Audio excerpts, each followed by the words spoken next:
My name is Stephanie, and at 32 years old, I thought I had finally built a stable, independent life. After years of hard work, I purchased my dream home 2 years ago, a beautiful 3-bedroom house that I adore. My relationship with my family has always been complicated, especially with how my parents favor my younger sister Rachel. When Rachel announced her pregnancy, I was genuinely excited to become an aunt despite our history. But lately my parents have been acting strange. Nothing could have prepared me for the day they showed up with a moving truck while I was at work. Let me know where you are watching from. Hit that like button and subscribe to hear how this shocking betrayal unfolded. To understand the magnitude of what happened, you need to know a bit about my background. I worked relentlessly through college, often juggling 2 jobs while maintaining a full course load in computer science. After graduation, I landed an entry-level position at a tech company and spent 5 years climbing the ladder while saving every penny possible. By 30, I had finally saved enough for a down payment on my dream home. My house is not a mansion by any means, but it is mine. 3 bedrooms, 2 bathrooms, with a spacious backyard where I planted a garden last spring. The master bedroom is my sanctuary, decorated in calming blues and grays. I converted 1 bedroom into a home office, where I often work late into the night on freelance projects. The 3rd bedroom became a cozy guest room, with a reading nook by the window. I poured my heart into making this house a home, carefully selecting each piece of furniture, painting the walls myself, and creating a space that truly reflected who I am. Career-wise, things have been going well.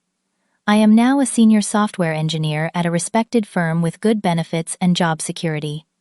I have built a reputation for solving complex problems and mentoring junior developers. My finances are stable, and I have even started building a retirement fund. All of this I achieved through my own hard work and determination. Family dynamics in our household have always been complex. From my earliest memories, my parents showed clear preference for Rachel. When we were children, Rachel received new clothes while I got hand-me-downs. She took dance lessons while I was told they could not afford extracurriculars for both of us. During high school, my parents attended every one of Rachel's volleyball games, but missed my academic award ceremonies because they were too busy. I remember my 16th birthday when my parents promised a small gathering with a few friends. The day before, Rachel announced she wanted to go to a concert, and suddenly my birthday money was redirected to her tickets. I ended up having 2 friends over for pizza in my room while my parents drove Rachel and her friends to the concert. When I expressed disappointment, my mother said, "Your sister is more social. You understand, right?" Another revealing incident occurred during my college application process. I was accepted to several universities, including one prestigious program with a partial scholarship. My parents discouraged me from attending, saying it was too expensive and too far from home. 6 months later, when Rachel was applying to colleges, they took out a second mortgage to fund her education at an expensive private university, because, as my father put it, this is a once-in-a-lifetime opportunity. Despite these painful memories, I worked hard to maintain a relationship with my family. As adults, Rachel and I developed a cordial relationship, though never as close as I wished. I accepted that my parents would always favor her, and I built my life accordingly, finding fulfillment in my career, friends, and home. 2 months ago, Rachel announced her pregnancy at a family dinner. She and her husband Justin had been married for 3 years, and this was their first child. Despite our complicated history, I was genuinely happy for her. A baby would bring new joy to our family, and I looked forward to being an aunt. Rachel and Justin lived in a small 2-bedroom apartment in the city. Not ideal for a growing family, but manageable. After her announcement, I offered to help with baby shopping, and even hosted a small gathering at my house to celebrate the news. It was around this time that I noticed the first red flags.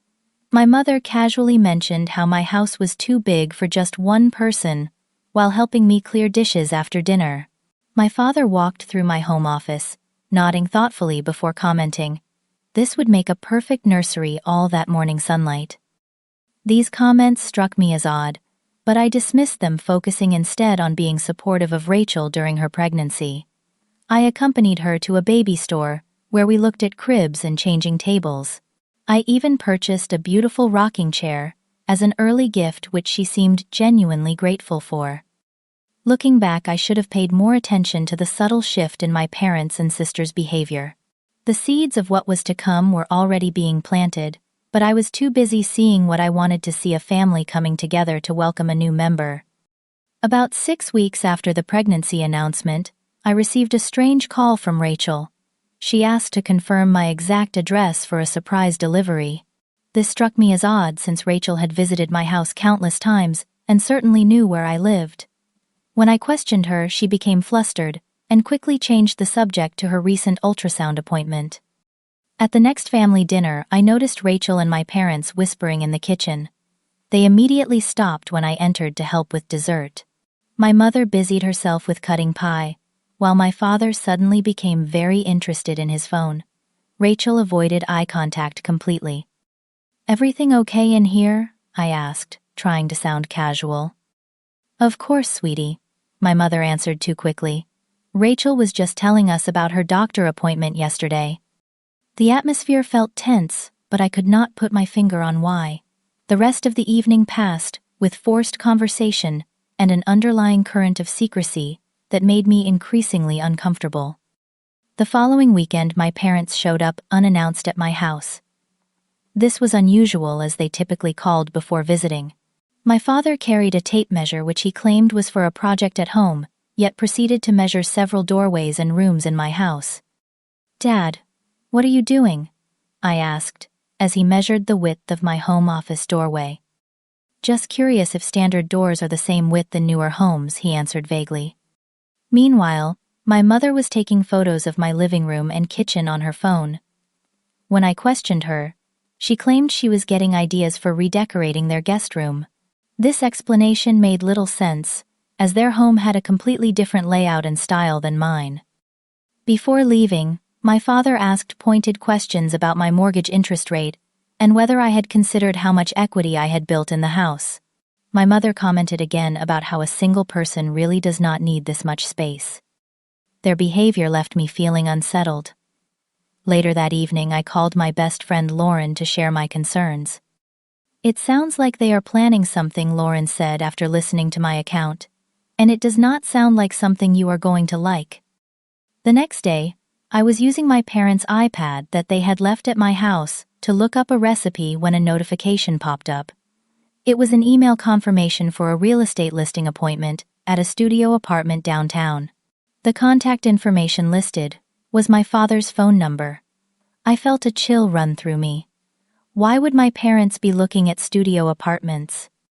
Scrolling through the browser history, I found multiple searches for studio apartments near downtown, how to help family member downsize, and legal rights of homeowners versus family members. Each discovery made my stomach twist further. When I confronted my parents over the phone about what I had found, my mother became defensive. "We were just doing some research. Your father and I are thinking about downsizing ourselves," she said unconvincingly. "Then why does the appointment confirmation have a note saying, 'Perfect for Stephanie'?" I asked.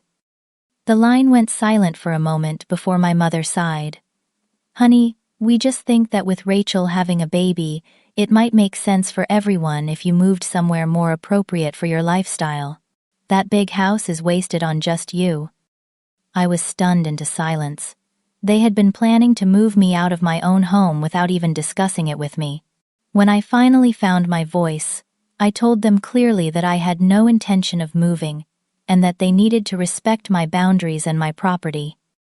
"You are being selfish," my father replied. "Family should help family. Rachel needs space for the baby." That same evening, Rachel called me in tears about not having enough space in her apartment for all the baby furniture they wanted to buy. "We just do not know where we will put everything," she sobbed. "The nursery barely fits a crib and changing table, let alone the glider and dresser and toy chest." Wanting to be supportive despite my growing concerns, I offered a compromise. "I could store some items temporarily in my guest room if you need. But Rachel, I need you to understand, that is a temporary solution." "That is so sweet of you," Rachel responded suddenly, sounding much cheerier. We will figure out the details later. Something about her rapid mood shift left me uneasy. When I tried to establish clearer boundaries about what I was and was not offering, Rachel quickly ended the call, claiming she had another incoming call. My parents called the next day, and when I attempted to discuss my concerns about their apartment hunting, they dismissed me entirely. "You are overthinking things," my mother said. "We were just exploring options." "All families make sacrifices for each other," my father added. "When you have your own children someday, you will understand." These conversations left me anxious and struggling to sleep. I began having nightmares about coming home to find my belongings on the curb and strangers living in my house. The stress began affecting my work performance, and I found myself checking my home security app frequently throughout the day. The whole situation felt surreal. How could my own family be plotting to remove me from my home without my consent? I began to question whether I was overreacting or misinterpreting their intentions. But each new interaction only confirmed my growing suspicions that something was very wrong. After a particularly stressful week of dodging calls from my family, I had to travel out of town for a business conference. The 2-day trip came at the worst possible time, but I could not reschedule without jeopardizing an important client relationship. Before leaving, I double-checked all my locks and set my security system. When I returned Sunday evening, I was horrified to find a stack of flattened moving boxes leaning against my front porch, with a note from my mother. "Thought these might be helpful. Love, Mom." I immediately called my parents, hands shaking with anger. "What are these boxes doing at my house?" I demanded, when my father answered. "Your mother thought she would help you get started packing," he replied casually, as if this was a perfectly normal thing to do. "We found a great studio downtown. Hardwood floors, walking distance to restaurants. Perfect for your lifestyle." "Dad, I am not moving," I stated firmly. "I never agreed to this. This is my house that I bought with my own money." "Now, Stephanie," he said in the condescending tone he had used, "since I was a child, that be reasonable. Rachel needs a proper family home for the baby. You are single with no children. It just makes sense for everyone." Before I could respond further, I received a text from Rachel with photos of an elaborate nursery furniture set. The message read, "Just ordered this. Cannot wait to set it up at your place next weekend."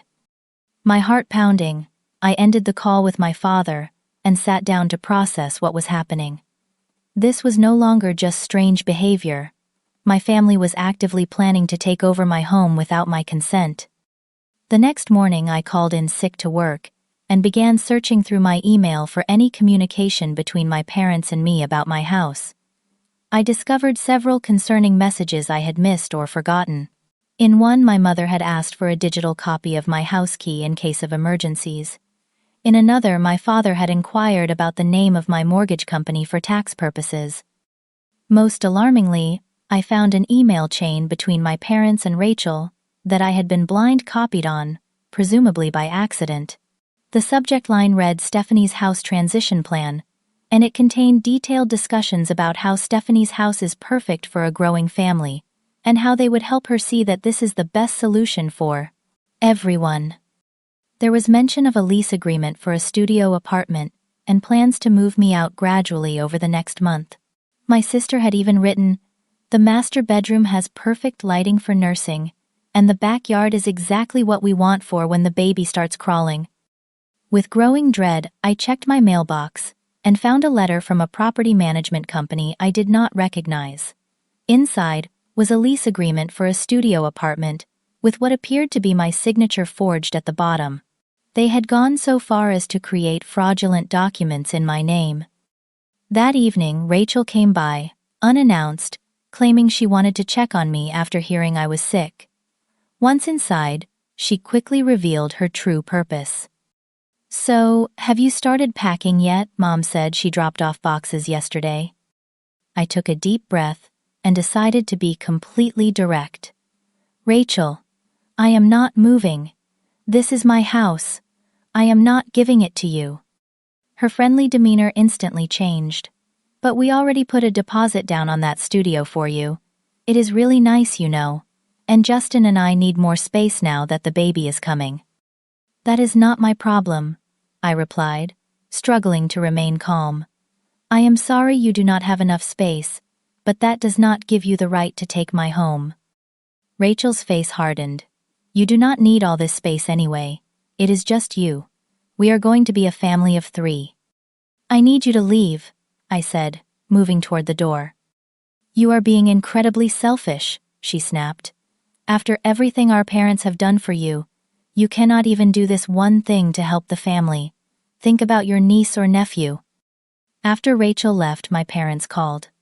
They alternated between guilt-tripping and anger, suggesting I was mentally unstable for not wanting to help the family. When I stood firm, they resorted to the silent treatment, with my mother tearfully saying they would give me time to come to my senses.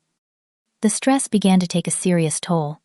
I lost weight, struggled to concentrate at work, and jumped every time my phone rang. My coworkers noticed something was wrong with my manager Laura, pulling me aside to ask if everything was okay. Family issues, I explained, vaguely unwilling to admit the full bizarre situation. Laura looked concerned. Whatever it is, take care of yourself, and let me know if you need any time off. That evening I sat in my home office, surrounded by the life I had built through years of hard work. The thought of being pushed out to make way for my sister filled me with both sadness and determination. I would not be bullied out of my own home, even by my own family. It was time to set firm boundaries, no matter how painful the consequences might be. 3 days after the confrontation with Rachel, I was in a meeting at work when my phone buzzed repeatedly. My neighbor Diane was calling, which was unusual during work hours. Concerned, I stepped out to take the call. Stephanie, there is a delivery truck outside your house, Diane said, her voice tense. They are unloading baby furniture. Your parents are directing them where to put things. I thought you should know. My blood ran cold. I will be right there, I managed to say, before rushing to my manager to explain I had a home emergency. The 20-minute drive felt like hours. As I turned onto my street, I saw exactly what Diane had described: a large delivery truck in my driveway, its back doors open. Beside it was a rental moving truck I had never seen before. My parents' car was parked on the street, along with Rachel and Justin's SUV. I parked haphazardly and ran toward my house. The front door was open, and delivery men were carrying a white crib through it. Inside, I found a scene that stopped me in my tracks. My parents were in my living room directing traffic like they owned the place. Rachel and Justin were in my guest room, which had been partially emptied of my belongings. Justin was applying blue paint to one wall. What is going on here? I demanded, my voice shaking. My mother turned, her face lighting up as if this was a happy surprise. Stephanie, you are home early. Surprise. We are helping you move this weekend. Is not that wonderful? The studio is all ready for you, my father added. We packed most of your essentials already. The moving truck is nearly loaded. I pushed past them to look in my garage. Sure enough, it was filled with boxes labeled with my belongings. They had been packing my things while I was at work. How did you get in? I asked, my voice barely above a whisper. We had a key made from that copy you gave us for emergencies, my mother explained casually. We have been getting things ready all week while you were at work. I returned to the guest room, where Rachel was arranging stuffed animals on a shelf that had previously held my books. My books were nowhere to be seen. Where are my things? I asked. We packed your important stuff, Rachel replied. Some of the decorative items we donated since the studio is much smaller. But do not worry, we kept all the family photos and sentimental things. I stood frozen as I processed her words. They had been in my house without permission, touching my belongings, making decisions about what to keep and what to discard. The violation felt physical, like a blow to my stomach. Justin looked up from his painting, seeming to notice my distress for the first time. The nursery is going to look great. We really appreciate you doing this for us, Stephanie. I never agreed to this, I said, finding my voice at last. I never said you could have my house. My father entered the room, his expression stern. Now, Stephanie, we have discussed this. This is what is best for the family. Rachel needs a proper home for the baby. I did not agree to anything. I shouted, my composure finally breaking. This is my house. You cannot just decide to take it. Lower your voice, my mother scolded. You are being dramatic. We found you a lovely studio apartment. Many single people live in much less space.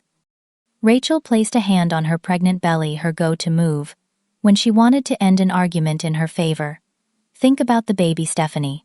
Do you really want your niece or nephew growing up in a cramped apartment when there is a perfectly good house available? This house is available because I bought it, I replied. With my money, that I earned. None of you have any right to be here moving my things without permission. My father stepped closer, his voice lowering to the authoritative tone he had used throughout my childhood. You have two choices, Stephanie. You can be a good sister and aunt and accept this transition gracefully, or you can continue this selfish behavior and be cut off from the family. Is that what you want? To never see your niece or nephew? The ultimatum hung in the air. A delivery man awkwardly sidled past us, carrying what looked like parts of a changing table. In my bedroom, I could hear my mother opening and closing drawers. The room began to spin slightly as the magnitude of the betrayal hit me. My own family had conspired behind my back, entered my home without permission, packed and discarded my belongings, and now were threatening to cut me off if I did not surrender everything I had worked for. I felt my chest tighten and my breathing become shallow. Recognizing the beginning of a panic attack, I steadied myself against the wall. Rachel watched with what looked like irritation rather than concern. Are you seriously going to make this about you right now? She asked. I am 7 months pregnant. This stress is not good for the baby. Something in me snapped at that moment. The final thread of familial obligation broke as I realized these people cared nothing for my well-being or my rights. They saw me only as a resource to be used for Rachel's benefit. I walked into my bedroom to find my mother sorting through my jewelry box. Scattered across my bed were photos, keepsakes, and personal mementos she had deemed worthy of keeping. The rest of my possessions were either in boxes or apparently discarded. This was the final straw. No more reasoning, no more pleading, no more hoping they would see my side. It was time to take action. With shaking hands, I took out my phone and dialed 911. What are you doing? My mother asked her, eyes widening as she realized who I was calling. I need to report people in my home without permission removing my property, I told the dispatcher, my voice surprisingly steady. I gave my address and confirmed I was the homeowner. The police. Really, Stephanie, my father scoffed. Do not be ridiculous. I ignored him and continued speaking with the dispatcher, who assured me officers would arrive shortly. After ending the call, I turned to face my family. You all need to stop what you are doing right now, I stated firmly. You are trespassing in my home and attempting to remove my property without consent. That is illegal. We are your family, my mother exclaimed, her voice rising in pitch. Family helps each other. Family does not steal from each other, I countered. Family does not forge signatures on lease agreements or make copies of keys without permission. Rachel began to cry, her hands cradling her belly. I cannot believe you would do this to me in my condition. Do you want me to lose the baby from stress? Even in my anger, I recognized the manipulation tactic for what it was. Rachel had used her fragile state to get her way since childhood, long before she was actually pregnant. The delivery men need to take all the baby furniture back, I said calmly. And everyone needs to stop packing my things immediately. Justin, looking increasingly uncomfortable, put down his paint roller. Maybe we should go, he muttered to Rachel, who shot him a venomous look. We are not going anywhere, she snapped. This is going to be our house. Stephanie is just having one of her selfish moments. My father puffed up his chest. The police will side with us when they understand the situation. A pregnant woman needs a proper home, more than a single woman needs excess space. Despite his confident words, I noticed he was nervously checking his watch. My mother had begun hurriedly replacing items from my jewelry box, as if erasing evidence of their invasion. 15 minutes later, 2 police officers arrived. Officer Garcia and Officer Patterson introduced themselves and asked everyone to gather in the living room. The delivery men, sensing the tension, had retreated to their truck to wait. "Can you explain what is happening here?" Officer Garcia asked me. Taking a deep breath, I explained the situation as clearly and factually as possible. I showed them my deed to the house, explained that I had never given permission for anyone to move my belongings or bring in baby furniture, and that my signature had been forged on a lease agreement for an apartment I had never seen. My parents immediately jumped in, talking over each other in an attempt to paint me as mentally unstable and ungrateful. "Our daughter is having some emotional problems," my father explained confidentially to Officer Patterson. "She agreed to this arrangement weeks ago, and now is changing her mind. We are just trying to help everyone in the family." "She has always been jealous of her sister," my mother added. "This is just another attempt to hurt Rachel during her pregnancy." Rachel, right on cue, began sobbing dramatically. "I do not understand why she hates me and the baby so much," she wailed. "We just need a safe place for our child." Officer Garcia remained impassive as she turned to me. "Do you have documentation showing you are the legal owner of this property?" I retrieved my deed and mortgage statements from my home office, along with identification, proving I was the person named on those documents. The officers reviewed them carefully. "And did you give verbal or written permission for your family to move your belongings, or bring in new furniture?" Officer Patterson asked. "Absolutely not," I stated firmly. "I have repeatedly told them I have no intention of giving up my home. They entered without my knowledge while I was at work, using a key they made without my permission." The officers conferred briefly before addressing the room. Officer Garcia spoke first. "Based on the documentation and statements, Miss Williams is the legal owner of this property. Without her explicit permission, removing her belongings or making alterations to the property constitutes trespassing and potentially theft." "But we are her parents," my mother protested. "That does not grant you legal rights to the property," Officer Patterson explained patiently. "As the homeowner, Miss Williams has the right to decide who can enter her home and under what circumstances." My father attempted to argue further, but the officers remained firm. They informed my family that they needed to leave the premises, immediately return any keys they had made, and cease attempts to remove my property. The baby furniture would need to be returned to the delivery company, and any of my belongings already loaded onto the moving truck would need to be brought back inside. Rachel made one last dramatic appeal, clutching her belly and claiming the stress might send her into early labor. Officer Garcia, unimpressed, offered to call an ambulance if Rachel felt she needed medical attention. "That will not be necessary," Rachel muttered suddenly, recovering from her distress. Under the officer's supervision, my parents Rachel and Justin gathered their personal items. The delivery men were instructed to take the baby furniture back. My father was forced to unlock the moving truck, revealing boxes of my belongings that would need to be returned to the house. As they prepared to leave, my mother approached me, tears streaming down her face. "I cannot believe you would do this to your own family," she whispered. "What will people think when they hear you called the police on your pregnant sister?" "I did not call the police on Rachel," I replied calmly. "I called them on people who were trying to steal my home and belongings. If you are concerned about how this looks, perhaps you should have considered that before breaking into my house." The officers remained until my family had left and the delivery truck had departed. They advised me to change my locks immediately and document any further attempts by my family to enter my property without permission. They also suggested I might want to consider a restraining order if the harassment continued. After everyone had gone, I stood in my partially disassembled home, surrounded by boxes and the faint smell of wet paint in my guest room. The silence was deafening after the chaos of the day. Despite the mess, I felt a profound sense of relief. I had stood up for myself. I had protected what was mine. That evening, my neighbor Diane came by with a homemade lasagna and a bottle of wine. "Thought you might not feel like cooking," she said kindly. "And I figured you could use a friend right now." As we sat in my kitchen eating dinner, I felt the first tentative moments of peace. The road ahead would be difficult, navigating the family fallout, restoring my home, processing the betrayal, but for the first time in weeks, I felt like I could breathe again. "Thank you for calling me today," I told Diane. "I do not know what would have happened if you had not." She reached across the table and squeezed my hand. "That is what real support looks like," she said.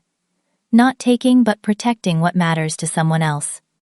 That night, after installing new locks on all my doors, I slept in my own bed, in my own home, secure in the knowledge that I had finally established boundaries that even my family could not cross. The day after the police intervention, the texts and calls began flooding in. My parents alternated between angry tirades and tearful pleas. Rachel sent long guilt-inducing messages about how I had ruined everything for her baby. Extended family members who had heard a carefully edited version of events called to express their shock at my cruelty. I let most calls go to voicemail, needing time to process my emotions before engaging. The few texts I did respond to were brief and factual. I did not call the police on Rachel. I called them because people were removing my belongings from my home without permission. 3 days after the incident, my phone rang with a number I did not recognize. It was my Aunt Janet, my father's sister, whom I had always been fond of, but rarely saw due to geographical distance. "Stephanie, honey. I heard there was some drama," she said when I answered. "Your mother called me in tears, but her story had some holes in it. Want to tell me your side?" For the first time since the ordeal began, I felt safe enough to share the full story with a family member. Aunt Janet listened without interruption, only occasionally making sounds of disbelief. "This does not surprise me one bit," she sighed when I finished. "Your father and mother have always had boundary issues. They did something similar to your cousin Mark years ago, trying to pressure him into letting your grandmother move into his condo. He refused, and was labeled the bad grandson for months. Her validation was like cool water on a burn. So you do not think I overreacted by calling the police?" I asked hesitantly. "Honey, they broke into your house and were stealing your things. What were you supposed to do? Help them load the truck?" Her matter-of-fact response made me laugh for the first time in weeks. Before ending the call, Aunt Janet promised to try to talk some sense into my parents, though she was not optimistic about changing their perspective. They believe they are entitled to control their children's lives no matter how old you get. This was never about Rachel needing a bigger place. This was about them asserting control over you. Her words stayed with me as I scheduled an appointment with a therapist specializing in family dynamics. During our first session, Dr. Bennett helped me understand that my feelings of guilt were a programmed response to setting healthy boundaries. "Your family trained you to put their needs above your own," she explained. "When you assert your legitimate rights, they respond with escalating pressure to force you back into compliance. This is not healthy or normal family behavior." Over the next few weeks, I worked with Dr. Bennett to process my complex emotions and establish strategies for maintaining boundaries. Meanwhile, the situation with my family continued to evolve in unexpected ways. 2 weeks after the incident, my parents showed up at my workplace unannounced. They approached the reception desk, asking to see me, claiming it was a family emergency. Fortunately, my manager Laura intercepted them before they could cause a scene. "Your daughter is in meetings all day," she informed them smoothly, despite knowing I was at my desk. "I would be happy to have her call you when she is available." When they refused to leave, Laura had security escort them from the building. She came to my desk afterward, concern evident in her expression. "Are you having serious family problems?" she asked gently, because that did not look like normal parent behavior to me. I briefly explained the situation, embarrassed but grateful for her support. "Take whatever time you need to sort this out," she said firmly, "and let me know if you need help with a restraining order. My sister is a lawyer who specializes in family issues." Taking Laura up on her offer, I consulted with her sister Jennifer, who helped me draft a cease and desist letter to my parents. The letter formally requested they stop entering my property, attempting to remove my belongings, or contacting my workplace. Jennifer warned me that such letters often do not deter determined family members, but it would establish a paper trail if I needed legal protection in the future. The letter had an unexpected effect. Rather than deterring my parents, it seemed to shock them into realizing the seriousness of the situation. 3 days after they received it, my father called with a different tone than before. "We may have overstepped," he admitted grudgingly. "We were only trying to help Rachel, but perhaps we should have discussed it with you more thoroughly." It was not exactly an apology, but it was the closest thing to acknowledgement of wrongdoing I had received. I responded carefully, explaining that overstepped was a significant understatement for what they had done, and that rebuilding trust would require them to respect my clearly stated boundaries. The conversation ended without resolution, but it felt like a tiny step toward a new kind of relationship, one where I held firm to my boundaries, and they began to recognize them as legitimate. A few days later, I received a surprising text from Justin, Rachel's husband. He asked if we could meet for coffee, without Rachel or my parents knowing. Curious and cautious, I agreed to meet at a cafe far from where any family members might spot us. Justin looked exhausted when he arrived, with dark circles under his eyes and a nervous energy about him. After ordering drinks, he got straight to the point. "I want to apologize for my part in what happened," he said, staring into his coffee. "I never felt right about the plan, but Rachel and your parents were so convinced it was the only solution that I went along with it. Watching you come home and find us in your house that day, I have never felt more ashamed." His sincerity took me by surprise. "Why are you telling me this now?" I asked. He ran a hand through his hair. "Because I realized I do not want to raise our child in an environment where boundaries mean nothing, and taking what is not yours is justified as family helping family. That is not the kind of values I want to teach." Justin explained that since the incident, Rachel and my parents had been obsessively searching for other houses, rejecting perfectly good options because they were not as nice as my home. The entitlement in their attitude had forced him to see the situation from a different perspective. "I am trying to talk sense into Rachel," he said. "She is still angry and hurt, but I think once the baby comes, her focus will shift. At least I hope so."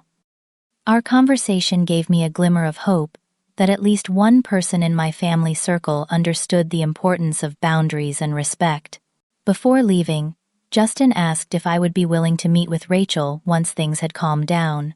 I agreed to consider it, recognizing that my relationship with my future niece or nephew was worth attempting reconciliation, even if it had to be on new terms. 2 weeks later, I received a text from Rachel asking if we could talk. We met at a neutral location, a park with plenty of benches, where we could have privacy without being in either of our homes. Rachel was now nearly 8 months pregnant, and despite my lingering anger, I felt a pang, seeing her struggle to lower herself onto the bench. The conversation was difficult. Rachel oscillated between genuine remorse and entitled justification. "I still think you could have helped us out," she said at one point. But Justin made me see that trying to take your house without permission was wrong. It was not the full accountability I had hoped for, but it was a start.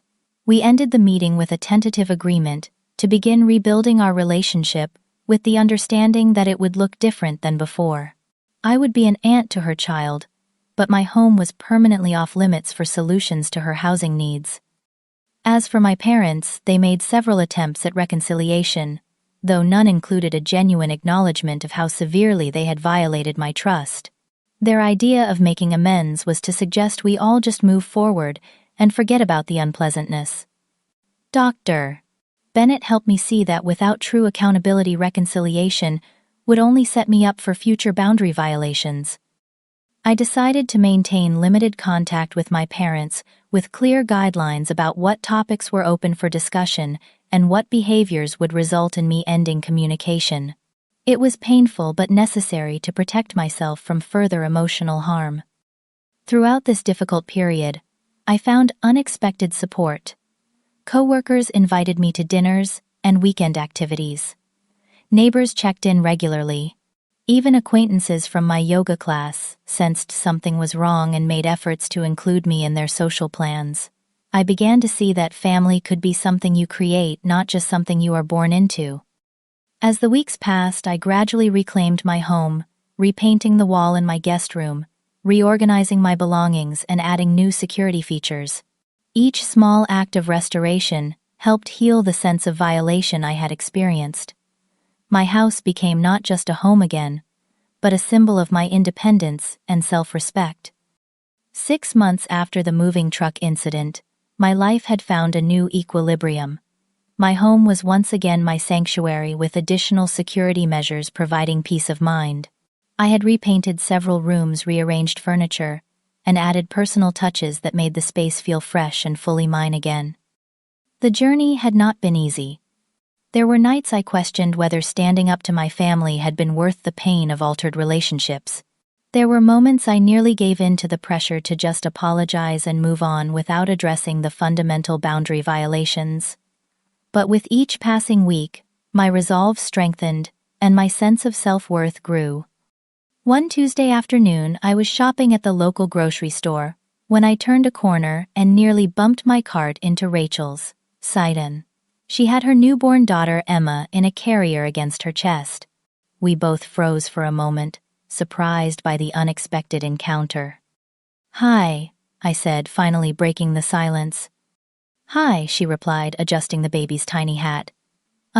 This is Emma. She is 3 weeks old." Despite everything that had happened, I felt a surge of emotion looking at my niece's tiny face. "She is beautiful," I said sincerely. Rachel hesitated, then asked, "Would you like to hold her?" I carefully took the sleeping infant, marveling at her perfect features and the weight of her in my arms. In that moment, I knew I wanted a relationship with this child, even if it meant finding a way forward with Rachel. "We found a house," Rachel said as I handed Emma back. "It is not as nice as yours, but it has 3 bedrooms and a small yard. We moved in last week." I nodded, genuinely glad they had found a suitable place. "That is great. I am happy for you." Before parting, we exchanged tentative smiles and agreed to text about a potential visit soon.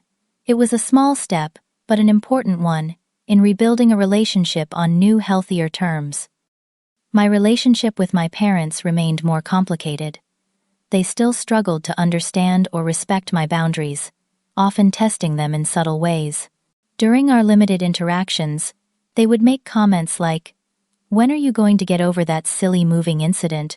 Or, "You always were too sensitive about your things." Dr. Bennett helped me develop strategies for these situations, including direct responses like, "It was not a silly incident. It was a serious violation of my home and trust," and knowing when to end conversations that became manipulative. Over time, I noticed small signs of progress. My father stopped offering unsolicited advice about my house. My mother occasionally caught herself before making entitled comments about my space or possessions.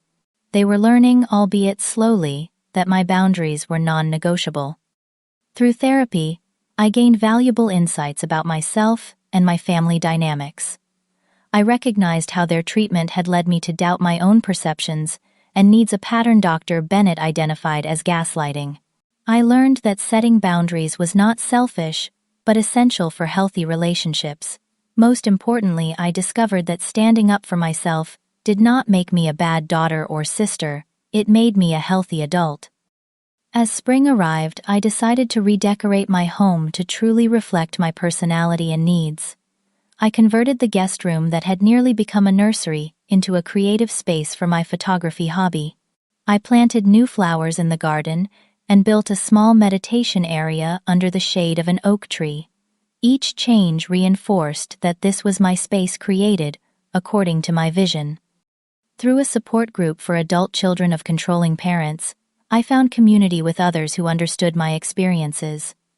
The validation and shared wisdom helped me feel less alone in my journey. Many group members had similar stories of family members who felt entitled to their homes, money, or time, and learning how they had established healthy boundaries gave me practical tools for my own situation. Slowly, I began dating again, something I had put on hold during the family crisis. I met Michael, a kind and thoughtful engineer, who demonstrated respect for my space and boundaries from our first date. When I eventually shared the story of my family's behavior, his shocked reaction helped confirm that my experience had indeed been extreme and inappropriate. In a healthy family, no one would ever think they had the right to take your home, he said simply. That is not love, that is control. 8 months after the incident, I received an invitation to Emma's christening. After careful consideration and consultation with Dr. Bennett, I decided to attend. The event would be my first time seeing my entire family in one setting since the confrontation. The day was tense but manageable. Extended family members who had initially judged me harshly had heard more balanced versions of events over time, and several approached with subtle support. Aunt Janet stayed by my side throughout much of the ceremony, a silent ally in potentially difficult moments. Rachel made an effort to include me, asking me to take photos since she knew about my photography hobby. It was a small gesture of recognition and respect that meant more than she probably realized. As I watched Emma in her christening gown, I reflected on what kind of aunt I wanted to be. Someone who showed her the importance of self-respect and healthy boundaries, who demonstrated that love does not require self-sacrifice or submission. I hoped that by maintaining my boundaries with Rachel and my parents, I might help break a cycle that could otherwise continue into the next generation. In the year since that terrible day when I came home to find my family attempting to take over my house, I had learned profound lessons about family love and self-worth. I learned that true love includes respect for boundaries and autonomy. I discovered that family relationships should be based on mutual respect, not obligation or control. Most importantly, I realized that building the life you want sometimes means protecting it from the people who claim to love you, but try to mold you to their expectations. Today, my home remains my sanctuary, earned through hard work and protected through courage. My relationships with family continue to evolve with new boundaries, creating safer, healthier connections. And I have found a sense of peace I never knew was possible when I finally gave myself permission to define what family means on my own terms. What would you have done in my situation? Have you ever had to set difficult boundaries with family members who felt entitled to your space or possessions? Share your thoughts in the comments below. If this story resonated with you, please hit the like button and subscribe to hear more real-life experiences. Remember that establishing healthy boundaries is not selfish. It is an act of self-respect that ultimately creates the foundation for genuine relationships. Thank you for listening to my story, and I hope it helps anyone facing similar challenges to find the courage to stand up for themselves.